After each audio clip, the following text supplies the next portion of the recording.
wabarakatuh.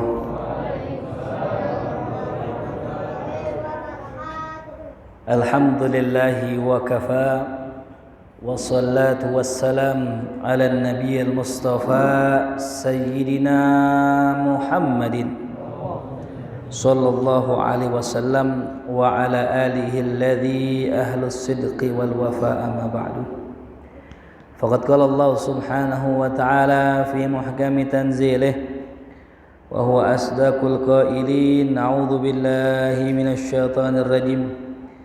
Inna fi khalqis samawati wal ard wa ikhtilafil laili wan nahar laayatin liulil albab alladzina yadhkuruna Allaha qiyaman wa qu'udan wa 'ala junubihim wa yatafakkaruna fi khalqis samawati wal ard.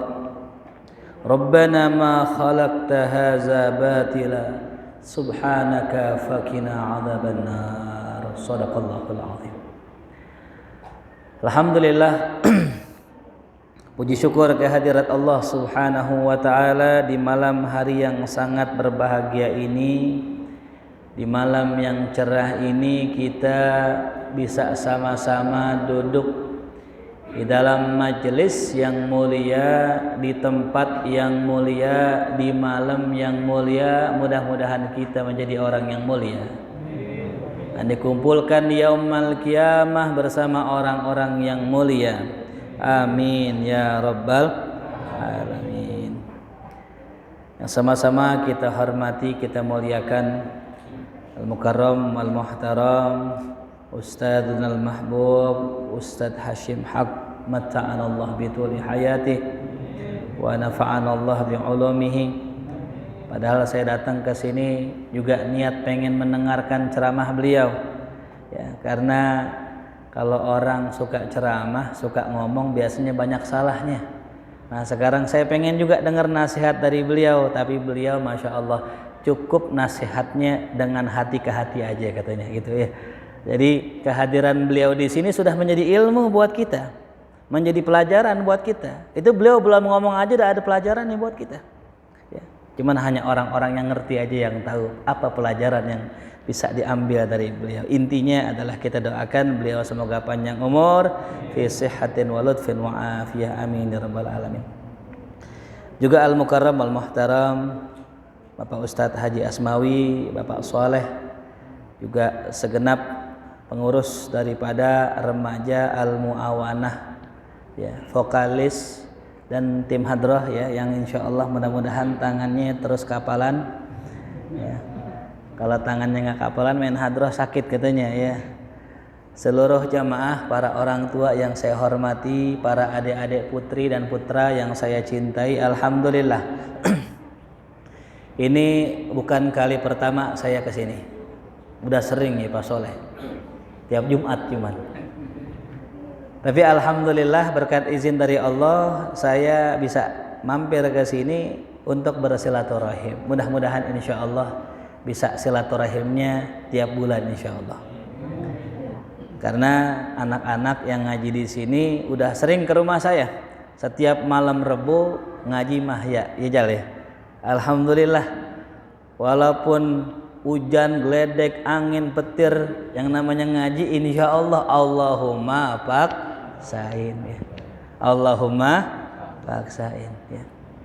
Maka kalau kata orang tua kita dulu, kalau kita kedatangan tamu main ke rumah kita, kalau punya rezeki, kalau bisa main lagi ke rumah dia.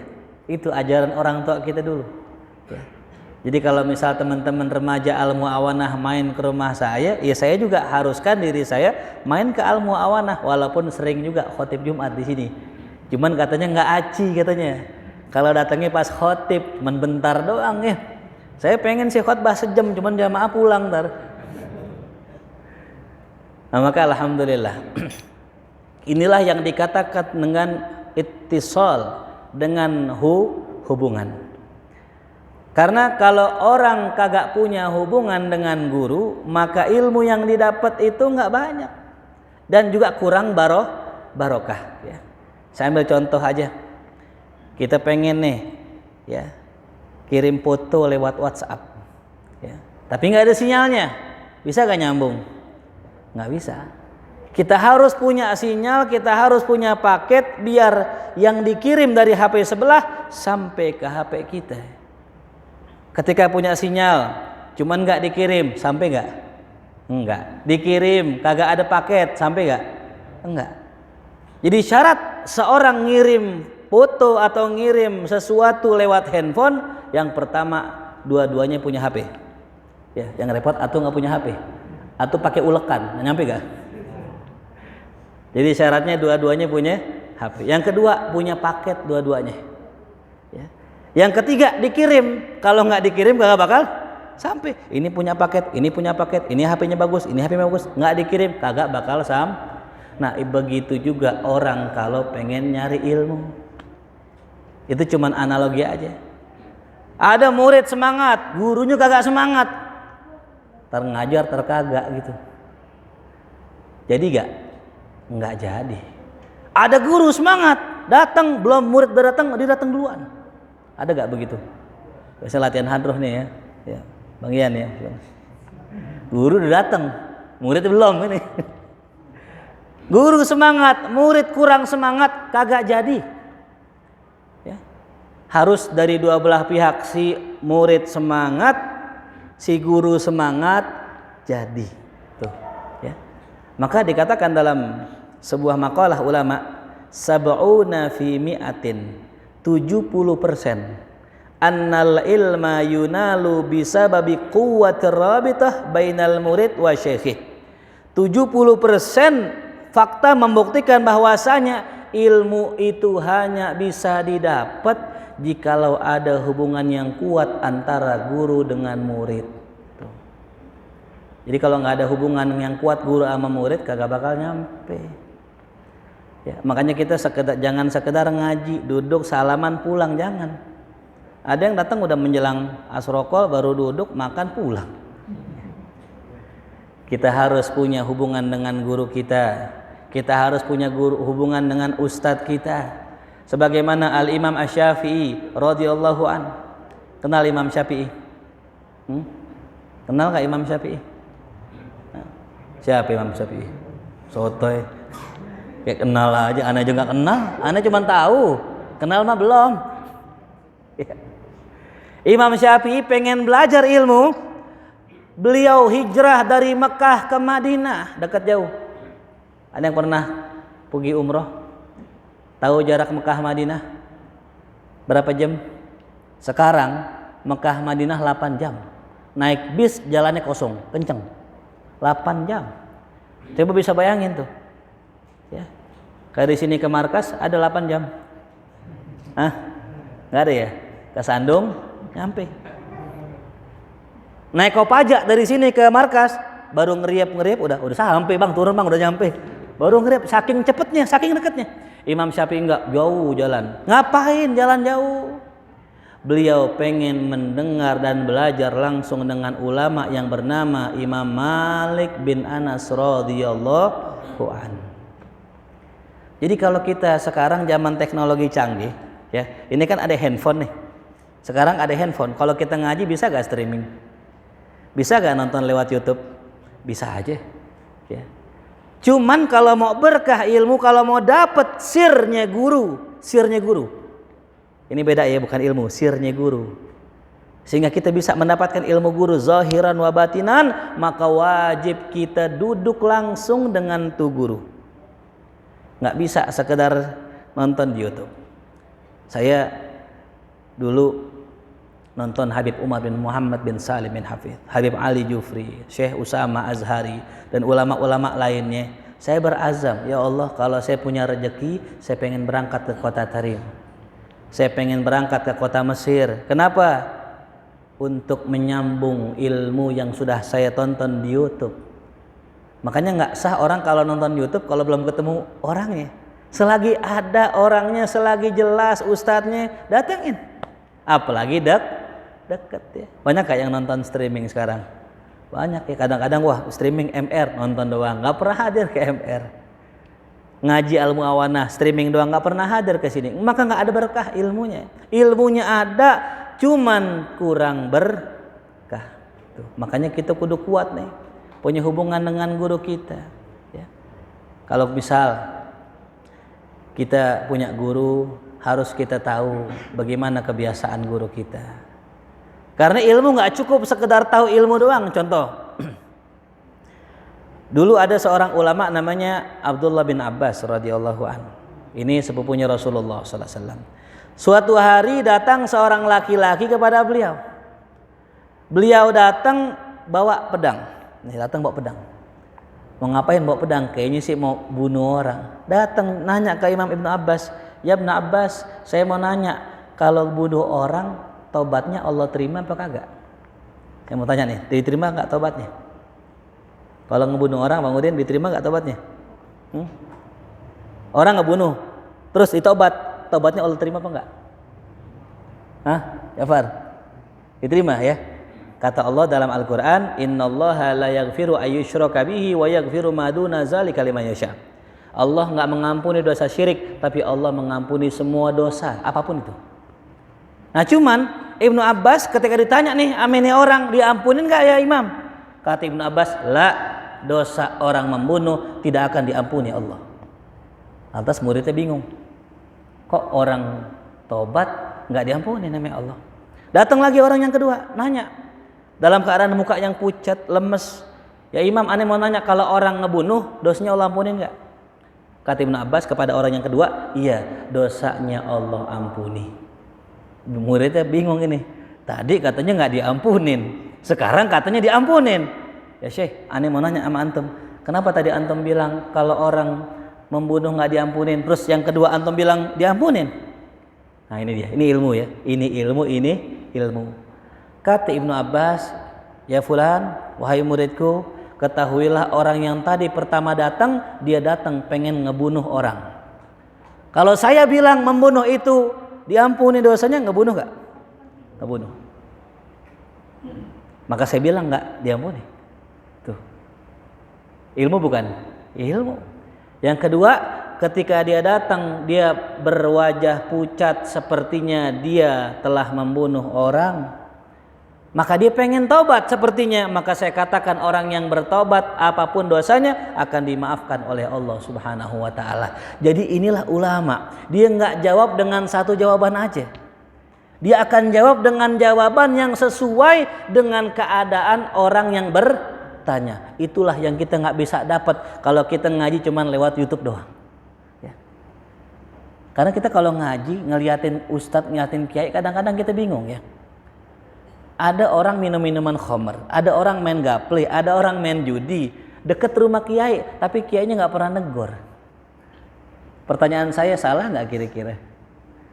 Salah nggak kiainya? Kok nggak pernah negor sih? Padahal dilihat, padahal tahu. Mungkin hati kecil kita berkata gini, oh kiai ilmunya doang, orang maksiat didiemin. Padahal bisa jadi beliau luar biasa. Beliau punya siasat, beliau punya cara yang mungkin kita belum tahu. Ya. Ketika nih orang main judi, main gaple, dibiarin aja, diam-diam malam hari dia berdoa kepada Allah, diangkat tangannya agar orang tersebut bisa dapat hidayah. Karena pernah kejadian Pak, di zaman Asy-Syaikh Al-Buti, beliau punya orang tua namanya Mula Ramadan Al-Buti. Suatu hari tetangganya maksiat, suka berbuat maksiat. Nih kalau kita tadi saya bilang ya, kalau kita ngeliat kemaksiatan, cegah nggak? Cegah. Langsung dicegah nih sama orang tuanya, gitu. Dicegah nih, itu jangan begini, jangan begitu, diomelin. Tetangganya nggak terima. Tetangganya ke rumahnya, itu pintu rumahnya tendang gitu. Pintu rumahnya ditendang, rumah kiai ditendang pintunya. Sama siapa tuh? Sama tukang mabok tadi, sama orang yang maksiat tadi, ditendang gitu. Nggak terima, diancam, dibunuh. Saya mau nanya, ya, kalau orang minum sama orang ngebunuh dosanya gedean mana? Hah? Orang ngebunuh sama minum dosanya gedean mana? Dosanya gedean? Ngebunuh. Ya. Kalau orang minum, kalau hukumannya dalam hukum Islam itu cuman 80 kali cambuk. Kalau ngebunuh orang, hukumannya nyawa dibalas dengan nyawa. Nah, jadi kembali lagi, kalau kita belajar yang benar, maka kita akan mendapatkan bahwa ilmu itu luas, sangat-sangat luas. Ya. Tapi kalau kita cuma belajar di YouTube, belajar di media sosial, nggak punya guru, apalagi kita akan menganggap ilmu itu cuma satu bentuk aja. Ya. Kita pernah lihat ya, kalau orang main bola itu ada gak yang pakai celana panjang? Orang main bola, Rob, ada gak yang pakai celana panjang? Nggak ada. Pakainya celana apa? Saya mau tanya, pernah nggak orang negor gitu, MUI negor, itu pemain bola pakai celana pendek, buka aurat gitu, pernah nggak? Hah? Kenapa kok nggak ada tegur? Kenapa kok nggak ada yang nahi munkar? Padahal salah bener, salah kan? Orang kalau pakai celana pendek dalam mazhab kita, mazhab Syafi'i, itu dianggap membuka aurat. Buka aurat hukumnya dosa. Pertanyaan, kenapa nggak ada yang negor? Karena ilmu itu luas. Saking luasnya ilmu, kalau kita buka dalam kitabnya seorang ulama yang bernama Ibnul Mundir, yang dalam kitab Al-Ijma', beliau mengatakan bahwasanya aurat yang disepakati ulama cuman kemaluan dan dubur saja. Ya. Jadi ulama berbeda-beda pendapat. Ada yang mengatakan paha bukan aurat. Ada. Bukan ulama mazhab Syafi'i. Sehingga apa? Sehingga kalau ada orang pakai celana pendek, menurut sebagian mazhab itu bukan dianggap sebagai membuka aurat. Nah, itulah luasnya ilmu. Makanya kalau kata guru saya, ya, man katsura ilmuh qalla inkaruh. Orang yang banyak ilmunya jarang nyalain orang. Ya. Sering nggak kita ngeliat orang dikit-dikit nyalain orang? Oh, salah tuh, bid'ah tuh, sesat tuh. Kenapa itu begitu? Ya, ngajinya kurang. Ya. Saya ingat kemarin waktu Lebaran datang ke rumah guru. Kata guru saya, kalau mau pinter jangan ngaji gitu. Kalau mau pinter jangan ngaji. Kenapa? Kalau orang ngaji makin bodoh. Coba dah kita belajar Quran, baca di rumah sendiri, bener mulu gak? Hah? Bismillahirrahmanirrahim. Alhamdulillahirabbil alamin. Arrahmanirrahim. Lu baca begitu, ngaji ke masjid, ikut pengajian Quran. Aku udah bisa? Ya udah bisa. Datang ke masjid, alhamdulillah, salah. Itu hak kecil, hak. Alhamdulillah, salah. Hak kecil, hak. Alhamdulillah, salah lagi. Gue ngaji disalahin mulu. Perasaan di rumah gue bener mulu dah gitu. Makanya kalau kita ngaji jadi bodoh. Kalau mau pinter jangan ngaji. Pinter apa? Pinter nyalain bener-bener. Betul. Ya Allah, kemarin masalah masker aja ada yang nanya, Ustadz, kita saat disalahin saat sholat pakai masker. Sah nggak tuh sholatnya? Kata Ustadz sebelah kagak sah. Ya saya bilang gini, iya, kalau sholat pakai masker doang nggak pakai baju ya nggak sah gitu. Nah, orang sholat kita kan belajar fikih, ya. Seorang ustadz pastilah tahu apa rukun sujud. Rukun sujud tuh ada 7. Yang pertama kening jidat, ya. Yang punya jidat lebar, alhamdulillah aman insyaallah, kagak perlu ditaikin, naik sendiri udah. Yang kedua tangan, ya. Tangan, udah 3 tuh. Yang ketiga apa? Yang kelima dengkul, sampai kedua kaki. Ada gak hidung disebut di situ? Ada gak hidung disebut di situ? Nggak ada. Kalau orang sujud hidungnya kagak ngentuk nggak apa-apa. Tuh. Kasihan soal kalau ngentuk wajib ngentuk, yang pesek kasihan. Entuk-entukin kagak kena ini. Alhamdulillah kalau hidung turunan Arab kan alhamdulillah ya. Nah, tapi ada ustadz yang menyalahkan orang sholat pakai masker. Nah, ini dia tadi saya bilang, man qalla ilmuhu katsura inkaruhu. Yang dikit ilmunya paling banyak nyalain orang lain tuh. Ya. Makanya memang belajar tuh sangat penting. Ya, sebagaimana kata guru saya, kalau orang mau pinter jangan ngaji. Ya. Pinter nyalain orang. Dan kalau kita ngaji, kita harus siap jadi orang bodoh. Harus siap. Pernah pengalaman begini, ada orang baca Quran. Tadi ya, bener tuh kata dia. Pas ngaji ke masjid, dikatain sama gurunya gini, kalau Itu mulut nggak boleh monyong, so gitu, nggak boleh. Ya, coba bareng-bareng. So, nggak boleh so gitu. Dulu kita ngaji, so itu so. Pas kita ngaji sekarang, so. Jadi bibirnya kagak monyong. Ini orang ngaji nih, ayo so gitu. So, mulut lo salah. Dia kata gini, gua ngaji dari dulu nggak pernah salah. Gua ngaji di sini diomelin. Wah, ini namanya nggak siap ngaji. Memang betul ulama-ulama itu kalau masalah qiraat beda-beda.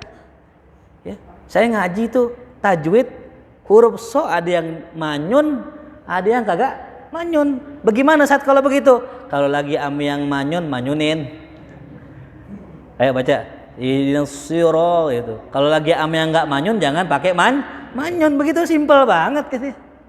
Jadi kita kalau pengen ngaji syaratnya tadi harus siap dianggap bodoh, jangan malu disalahin tuh.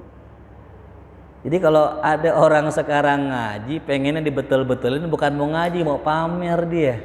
Ya. Pulang nyantren, belajar nahu, ngerasa pinter kan. Datang ke rumah. Saya bilang ini, nih coba, ayo baca. Bismillahirrahmanirrahim. Qala al-Imamu Sya'rani wa balagna. Salah itu, balagona. Enggak, di pondok saya enggak gitu. Nah, ngelawan dia. Jadi kuncinya setelah kita tadi setelah kita nyambungin hati kita dengan guru, kuncinya kita harus tawadu. Karena ilmu kagak bakalan turun ke tempat yang tinggi, ke hati orang yang sombong. Sebagaimana air nggak bakal turun ke tempat yang lebih tinggi. Air pasti ke tempat yang lebih rendah. Siapapun itu. Ya. Ada orang tua, ya. Namanya Salman Al-Farisi. Umurnya lebih tua dari Rasulullah. Rambutnya udah putih semua. Datang ke Rasulullah yang lebih muda. Beliau rendahkan dirinya, beliau turunkan egonya, belajar dengan Rasulullah jadi orang mulia. Saking mulianya Salman Al-Farisi, saking mulianya, apa kata Rasulullah? Salman minna. Salman tuh golongan kita, ya, keluarga kita. Tuh, walaupun orang Persia, bukan orang Arab, tapi dianggap keluarganya Robi kita Muhammad Sallallahu Alaihi Wasallam. Maka saya kalau ada orang yang manggil saya Ustadz Salman Al-Farisi, saya girang-girang aja. Walaupun saya belum ganti akte ya, belum ngurus ke kelurahan belum. Tapi kalau ada yang bilang Ustadz Salman Al-Farisi, saya girang. Kenapa? Disamain ame sahabat tuh, sahabat yang mulia. Emang kan kalau orang kadang kalau nama saya susah sih. Ada yang nyebut Ustadz Ahmad Farisi, Ustadz Salman Farisi, ada Muhammad Al-Farisi. Ya, Faris Al-Farisi. Ya, ini kayaknya nggak buka Facebook dia. Kalau buka Facebook pasti kan tahu ya Ustadz ya. Bagaimana nama kita nih itu ya. Nah, jadi sekali lagi kalau kita pengen belajar dengan guru, rendahkan. Dan yang ketiga, husnuzon sama guru, baik sangka sama guru. Ya. Tapi lihat dulu gurunya ya. Kalau guru kita, bisa contoh ya, ada orang di pinggir jalan gitu. Ada orang gembel pinggir jalan. Jangan langsung bilang gini, wah wali ya aja. Kau tahu dari mana dia wali? Masa semua gembel dibilang wali? Emang ada seorang wali yang memasturkan dirinya menjadi seorang gembel? Ada namanya Kiai Abdul Hamid Pasuruan. Kiai Abdul Hamid Pasuruan ini wali min auliyaillah. Suatu hari ada orang di pasar, orang kayak tadi ya, orang gila. Dibilang gini, itu yang di pasar yang gila tuh wali, begitu. Orang-orang setelah itu pada kemana? Pada ke dia, minta doa. Kata ini orang gila tadi yang wali, sialan ya Hamid ngasih tahu, gitu. Jadi kalau kita belajar tadi harus husnuzon, cuman jangan semua orang kita husnuzon. Ya. Maksudnya gini, Afwan, kita harus husnuzon, cuman jangan setiap orang kita ngaji sama dia, belum tentu pas. Ya. Belum tentu pas. Ya. Kayak kita pakai baju lah ya. Ada orang pakai baju, pakai jaket enak gak? Tapi kalau gerah enak gak pakai jaket? Enggak. Sama kita ngaji pun sama ya. Nah jadi Yang ketiga adalah husnuzon. Suatu hari ada kisah Syekh Abu Yazid Al-Bustami. Ya, ini yang punya nama. Ada yang namanya Al-Bustami sini. Al-Bustami panggilnya apa? Tommy ya. Ya bukan topi miring, bukan ya. Memang nama orang macam-macam ya.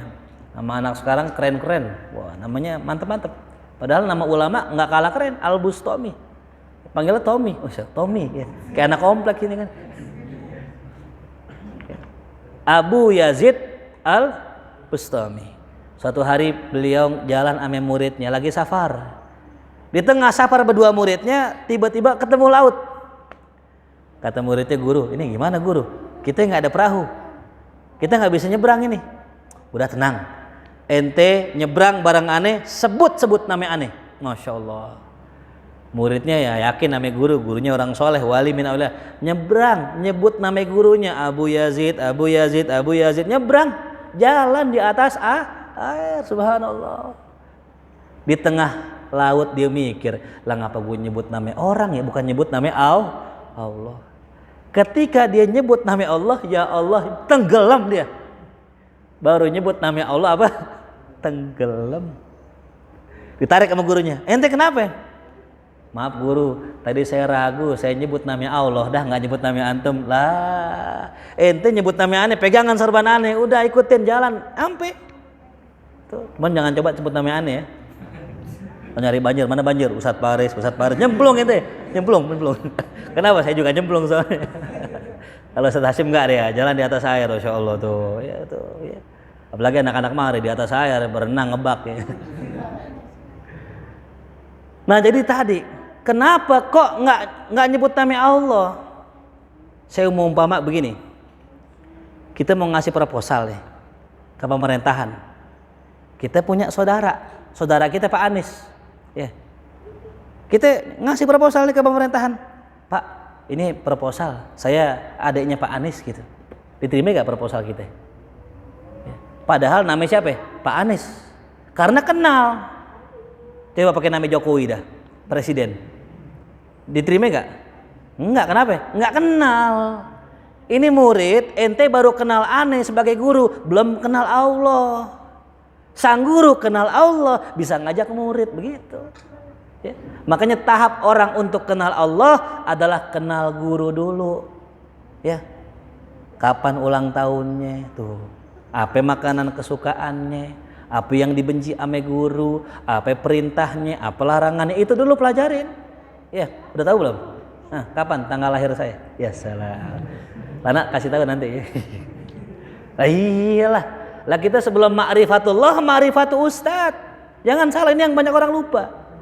Ini yang banyak orang lupa. Karena kunci seseorang sampai kepada Allah adalah lewat seorang guru. Berkata guru sekumpul, orang yang meremehkan gurunya, orang yang merendahkan gurunya, jangan harap bisa sampai kepada Allah. Jangan harap bisa ngimpi ketemu Rasulullah sallallahu alaihi wasallam. Maka kalau kita ngaji, saat kau saya ngaji udah bertahun-tahun belum ngimpi Rasulullah, punya masalah apa ente sama guru ente? Pernah nggak di hati kita meremehkan guru kita? Pernah nggak di hati kita merendahkan guru kita? Bisa jadi itu yang menyebabkan kita nggak bisa ngimpi ketemu Rasulullah. Padahal orang-orang di Tarim, Habib Ali bin Muhammad Al-Habsyi, kata emaknya, "Ya Ali, ane nggak anggap ente anak sampai ente berjumpa dengan datu ente Nabi Muhammad." Seminggu wirid, kholwat, seminggu ketemu Nabi, seminggu doang. Ya Allah, kita ngaji berapa minggu kita? Berapa tahun kita ngaji? Sudah pernah ketemu Rasulullah? Nah, pertanyakan itu hati ke hati kita. Mungkin kita pernah meremehkan guru kita. Ya. Maka kalau zaman dulu tuh orang ya sangat perhatian sama orang ya. Saya dulu ngalamin tuh, kalau kita punya buku tuh, buku kosong, tulis dah, tulis nama lu, nama Ucok, gitu. Tanggal lahir Jakarta 20 September. Mifa. Ya. Minuman favorit, jus mangga gratis. Mafa, makanan favorit, nasi goreng nggak bayar. Tuh, ini. Hobi mancing toke. Bener nggak? Orang dulu punya gituan nggak? Sampai nomor telepon orang kita apa dulu ya. Sampai tanggal lahir temen kita tahu. Zaman sekarang kagak tahu beneran. HT nomor ustadz aja orang muridnya nggak tahu. Ya.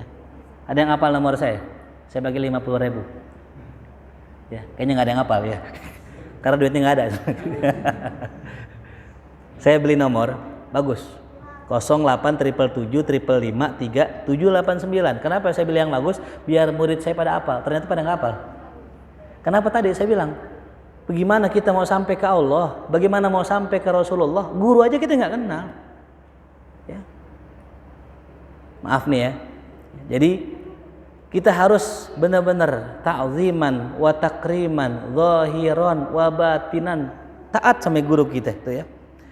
Bahkan dikatakan di sini, apabila engkau melihat seorang murid takzim dengan gurunya, menghormati gurunya, sama zahir dengan batinnya. Kadang-kadang ada orang yang zahir taat, batinnya kagak. Zahirnya taat, iya siap guru, siap kiai, tapi batinnya ngelawan. Kalau orang dia itu menghormati gurunya, mengagungkan gurunya, zahir batinnya, maka orang itu pasti mewarisi sir gurunya. Ya. Mewarisi apa? Sir gurunya. Ya. Antum pernah ngelihat ulama? Masalan Habib Mundir bin Fuad Al-Musawah. Habib Mundir bin Fuad itu kalau antum melihat, beliau itu mirip sama Habib Umar, plek sama. Habib Mundir ya Habib Umar gitu. Kenapa kok bisa dapat sirnya Habib Umar? Bahkan dari sekian banyak murid Habib Umar, yang paling barokah luar biasa Habib Mundir. Sampai sekarang masih ada haulnya, masih ada majelisnya. Kenapa itu? Karena beliau mewarisi sirnya Habib Umar. Ya, ini yang perlu kita cari. Bagaimana caranya tadi? Zahiran wa batinan, kita adab kepada guru kita. Kalau zahir mungkin gampang. Saya pernah ajarin dulu, kalau sebagai santri duduk depan guru itu ada adabnya. Satu, jangan kelihatan kaki kita. Jadi kalau kita duduk depan guru, kaki kita umpetin tuh, taruh dalam sini tuh. Yang kedua, jangan dongain pala, jangan begini. Ya. Apalagi kita nggak sopan dengan itu kan zahir. Yang kedua, batin kita ini yang susah. Kadang-kadang mohon maaf ngelihat guru dalam keadaan sisi kemanusiaannya, ya. Kan ustadz kan nggak selamanya pakai koko, nggak pakai gamis, enggak. Kadang ustadz ya pakai kaos, ya. Kadang blegot, gerah habis makan, kadang ngerokok. Bagaimana pandangan kita dengan guru seperti itu? Mungkin gini kali, mungkin ya. Kalau ada orang ngelihat ustadz ya lagi ngerokok gini, ih ustadz ngerokok. Ustadz pakai kaos, gambarnya lidah melelet gitu, Rolling Stone tulisannya. Dih, ustadz masa bajunya gitu? Berarti ente nggak beradab secara batin. Ya. Emang kita ustadz pakai baju koko terus ya? Emang kowe pakai baju koko gitu? Tidur pakai baju koko gerah gitu. Nah itulah makanya alim Allah sampai Habib Ali bin Muhammad Al-Habsyi pengarang Mawasim Tutur mengatakan, ya, ketika aku berguru dengan guruku Habib Abu Bakar, ini syekh futuhnya beliau, tidak pernah aku memandang guruku dari segi kemanusiaannya. Tuh. Makanya kadang ya, orang yang jauh dapat lebih besar barokahnya daripada orang yang dekat kadang. Karena orang jauh tidak melihat guru kecuali sebagai guru, sebagai ulama.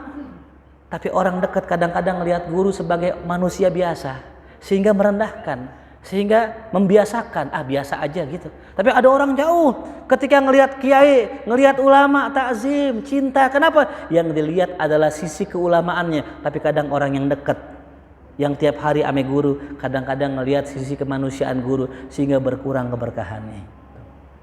Yang namanya ustadz kalau tidur ngorok gak? Hah?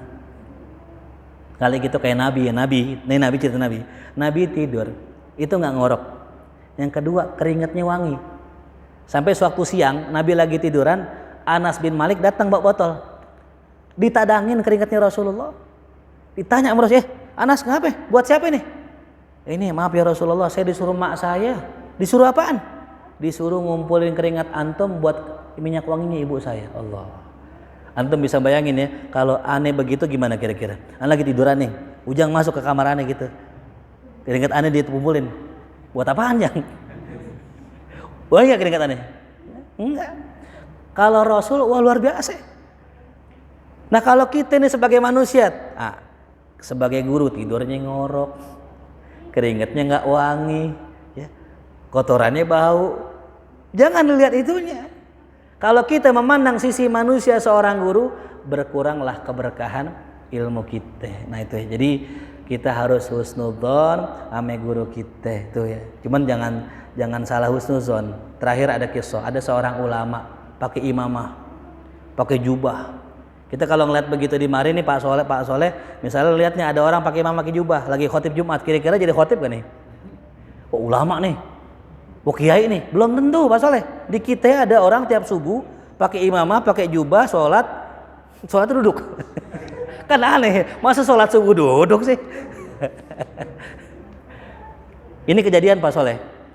Suatu kampung kedatangan orang pakai imamah, pakai jubah, pakai sorban gede. Wow, ulama banget dah pokoknya dah. Datang, warga emang kurang alim. Ya, nggak ada yang kenal alim kecuali orang alim. Makanya kalau antum mau tanya bagaimana ini orang alim, tanya orang alim, jangan tanya orang awam. Orang awam taunya yang pakai igel-igel pasti ulama, yang hidungnya mancung bewokan pasti habah, belum tentu. Karena husnuzon nih ulama, ada yang meninggal pas banget. Ya Syekh, kebetulan ada antum orang alim, kita pada gak ngerti gimana mandiin jenazah. Udah sekarang tolong dong mandiin jenazah kita. Kita takut tidak sesuai dengan sunnahnya Rasulullah. Mau kada udah pakaian pakai ulama kan, mau nggak mau ya kudu mandiin. Tapi ane punya syarat. Ini orang bodoh ini. Tapi ane punya syarat. Ane nggak mau dilihatin orang. Tutup ruangan. Airnya ditaruhlah di pinggir sebuah sungai biar gampang nyari air.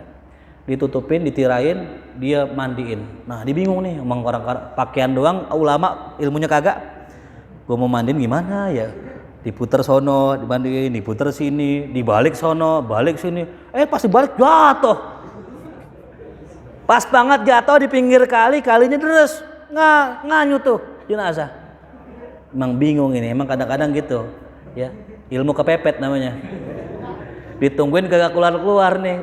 Akhir tanya, "Bang, Syekh, udah belum nih mandiinnya?" "Bentar lagi." Karena kesal dibuka. Wah, kaget jenazahnya nggak ada. Ilmu kepepet. "Ya, Syekh, ini ayah saya kemana ini?" Ini emang karena dia orang kepepet nih. Punya ide cerdas ya. Wah, ini bapak ente Masya Allah wali. Tadi malaikat datang diangkat ke langit begitu. Sallu ala Muhammad. Jadi jangan ketipu sama yang namanya pakaian. Zaman sekarang imamah murah beli di condet, sorban hijau murah beli di condet. Kita nggak bisa bedain mana ulama, mana dukun, mana ulama, mana bukan ulama. Maka dari itulah ya kita bisa kenal ulama dari para ulama. Mudah-mudahan ya yang saya sampaikan bermanfaat buat kita semua. Mudah-mudahan kita doakan guru-guru kita sehat afiat panjang umur, majelis kita diberkahi Allah Subhanahu wa taala. Kita semua yang hadir tidak pulang kecuali membawa barokah dari Allah Subhanahu wa taala. Ala hadhihi al-Fatihah. A'udzu billahi minasyaitonir rajim. Bismillahirrahmanirrahim. Alhamdulillahi rabbil alamin arrahmanir rahim maliki yaumiddin. Iyyaka na'budu wa iyyaka nasta'in. Ihdinas siratal mustaqim. Siratal ladzina an'amta 'alaihim ghairil maghdubi 'alaihim waladdallin. Amin. Saya mohon doanya dari Ustaz Hashim. Fa ilaihi falyatafaddal. Fadhal Ustaz.